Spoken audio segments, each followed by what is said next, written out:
Hi friends, Chhaava Vicky Kaushal, Rashmika Mandanna గారు main lead చేసినటువంటి ఈ హిస్టారికల్ మూవీ ఛత్రపతి శివాజీ మహారాజ్ వాళ్ళ అబ్బాయి అయినటువంటి సంభాజీ మహారాజ్ వీళ్ళ రియల్ స్టోరీస్ని మూవీగా అయితే తీశారు. ఈ హిస్టారికల్ మూవీ ఎప్పుడో రిలీజ్ అవ్వాల్సింది, కానీ వాయిదాలు పడుతూ ఫైనల్లీ ఇప్పుడైతే థియేటర్స్లోకి అయితే వచ్చేసింది. సో ఈ మూవీ అయితే థియేటర్లో చూశాను. మూవీ చూసిన తర్వాత ఎలా ఉంది అంటే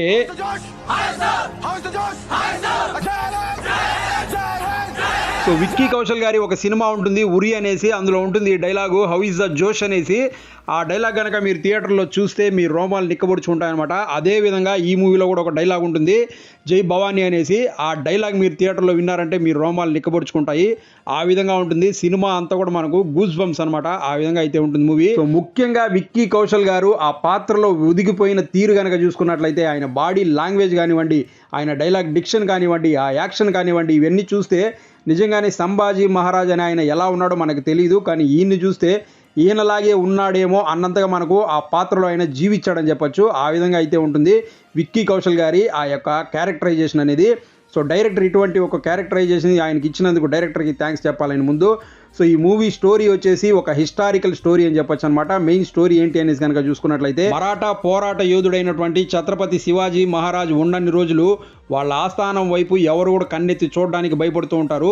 ఆయన అనంతరం ఏం జరిగింది అన్నదే మనకు ఈ మూవీ అనమాట. సో మూవీ స్టార్ట్ అయ్యేది వచ్చేసి ఒక వాయిస్ ఓవర్తో స్టార్ట్ అవుతుంది అనమాట. ఇక్కడి నుంచే మనకు స్టోరీ అనేది స్టార్ట్ అయిపోతుంది. సో ఈ స్టోరీలోనే మనకు ఛత్రపతి శివాజీ మహారాజ్ ఇక లేరు, కాలం చెందారు అని చెప్పేసి చెప్పడం జరుగుతుంది. సో ఆయన తర్వాత వాళ్ళ వారసుడు ఎవరైతే సంభాజీ మహారాజు ఉన్నాడో ఆయన వచ్చి ఏం చేశాడనేది మనకు మూవీలో చూపిస్తారనమాట.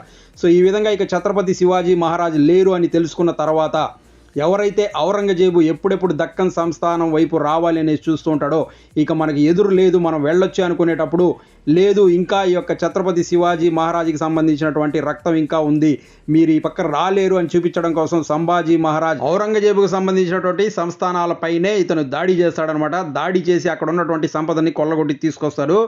ఇది తెలుసుకున్నటువంటి ఈ యొక్క ఔరంగజేబు ఎవరైతే ఉన్నాడో అతను ఈ యొక్క సంభాజీ మహారాజ్ని ఎలాగన్నా మట్టు పెట్టాలి, ఇతనుంటే మళ్ళీ మనకు ఒక శివాజీ మహారాజ్ లాగే మనకు ఎదురొస్తాడని చెప్పేసి ఇతన్ని ఎలాగన్నా సరే మట్టు పెట్టాలి అనుకుంటాడు. అసలు ఇంతకీ ఈ యొక్క సంభాజీ మహారాజ్ని ఈ యొక్క ఔరంగజేబు ఏం చేశాడు, లేకపోతే ఔరంగజేబుని సంభాజీ మహారాజ్ ఏం చేశాడు అనేది మూవీలో చూడాల్సి ఉంటుందన్నమాట. సో ఇదే మనకు స్టోరీ. సో ఈ స్టోరీ డైరెక్టర్ మనకు చూపించిన విధానం కనుక చూసుకున్నట్లయితే, సో మూవీ మనకు స్టార్టింగ్ నుంచే ఒక ట్రాన్స్లోకి తీసుకెళ్ళిపోతాడని చెప్పొచ్చు. సో ఫస్ట్ మూవీ స్టార్ట్ అయినప్పుడే మనకు కొద్దిసేపటికే ఒక యాక్షన్ సీక్వెన్స్ అనేది రావడం జరుగుతుంది.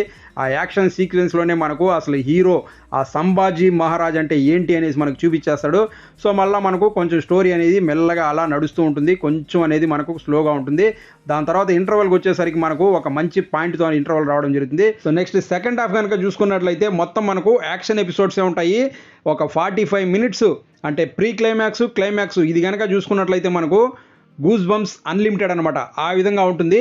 ఆ యొక్క 45 మినిట్స్ మాత్రం రఫ్ ఆడిచ్చాడని చెప్పొచ్చు మన విక్కీ కౌశల్ గారు. ఆ యొక్క పార్ట్ మొత్తం ఆయన్ని ఎప్పుడైతే అక్కడ బంధించి తీసుకెళ్తారో అక్కడి నుంచి మనకు మూవీ అనేది నెక్స్ట్ లెవెల్కి వెళ్ళిపోతుంది. ఇక మీరు ఆ స్క్రీన్ పై నుంచి కనీసం కళ్ళు కూడా ఆ విధంగా ఆర్పలేరు. ఆ విధంగా ఉంటుంది ఆ లాస్ట్ 45 మినిట్స్ అనేది. సో డైరెక్టరు ఏదైతే ఒక మంచి హిస్టారికల్ మూవీని ఎలా చెప్పాలి అనుకున్నాడో దాన్ని ఎగ్జాక్ట్గా 100% ఎక్కడ డీవియేషన్ లేకుండా ఒక కథని కథలాగా తెరపైన చూపించాడని చెప్పొచ్చు. డైరెక్టర్ మాత్రం 100% పర్ఫెక్ట్గా చేశాడని చెప్పొచ్చు. సో నెక్స్ట్ ఈ మూవీలో ఆర్టిస్టుల పర్ఫార్మెన్స్ గురించి మాట్లాడుకున్నట్లయితే ఫస్ట్ మాట్లాడాల్సింది విక్కీ కౌశల్ గారి గురించి మాట్లాడాలి. ఈయన లేకపోతే ఈ మూవీనే లేదని చెప్పొచ్చు ఒక రకంగా. ఎందుకంటే డైరెక్టర్ ఎంత మంచి కథ రాసుకున్నా దాన్ని జనాలకి బాగా నచ్చే విధంగా పర్ఫార్మెన్స్ చేసి చూపించగలిగేది ఆర్టిస్టులే. సో ఈ మూవీలో ఈ యొక్క విక్కీ కౌశల్ గారి యాక్టింగ్ గురించి మాట్లాడుకున్నట్లయితే ఈయన ఇంతకుముందు ఎన్నో సినిమాలు చేసిండొచ్చు, ఇంకా రాబోయే రోజుల్లో మంచి సినిమాలు చేయొచ్చు, కానీ ఇది మాత్రం ఆయనకి లైఫ్ టైం అచీవ్మెంట్ రోల్ అని చెప్పొచ్చు. ది బెస్ట్ పార్ట్ ఏంటి అంటే ఆయన ఇందులో ఆ యొక్క సంభాజీ మహారాజ్ క్యారెక్టర్ చేసిన విధానం, ఆయన బాడీ లాంగ్వేజు, ఆయన డైలాగ్ డిక్షను, ఆయన యాక్టింగు మొత్తము మనకు అసలు ఒక మామూలుగా ఉండదు. లాస్ట్ 45 మినిట్స్ కనుక మీరు చూసుకున్నట్లయితే ఆయన నిజంగానే ఆ పాత్రలోకి వెళ్ళిపోయాడా, ఆయనే ఆ విధంగా ఉన్నాడా, అదే విధంగా ఉంటుందన్నమాట మనకు.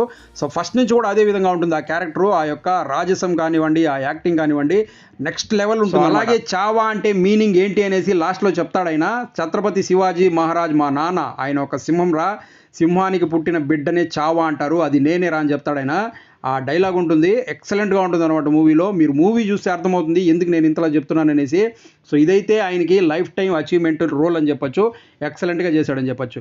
సో నెక్స్ట్ ఇందులో రష్మిక మందన గారు ఒక మెయిన్ లీడ్ అయితే చేశారు. ఆయన క్యారెక్టర్ కూడా చాలా బాగుంటుంది. ఆయన కూడా ఉన్నంతలో సూపర్గా చేసిందని చెప్పొచ్చు. సో నెక్స్ట్ ఇందులో ఔరంగజేబ్గా చేసింది వచ్చేసి అక్షయ్ ఖన్నా గారు చేశారు.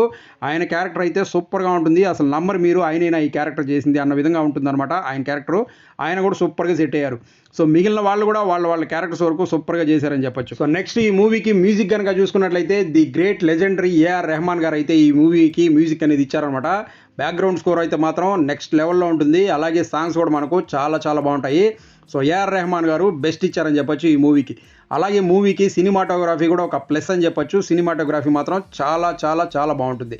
సో ఓవరాల్గా మనకు చావా మూవీ ఎలా ఉంది అంటే, మీరు కనుక ఒక మంచి హిస్టారికల్ మూవీ చూడాలి అనుకుంటూ ఉన్నట్లయితే ఖచ్చితంగా ఈ మూవీ వెళ్ళి చూడండి, మీకైతే నచ్చుతుంది. నాకైతే మూవీ చాలా చాలా చాలా బాగా నచ్చింది. మీరు మీ ఫ్యామిలీతో వెళ్ళి చూడండి, వాళ్ళకు కూడా నచ్చుతుంది.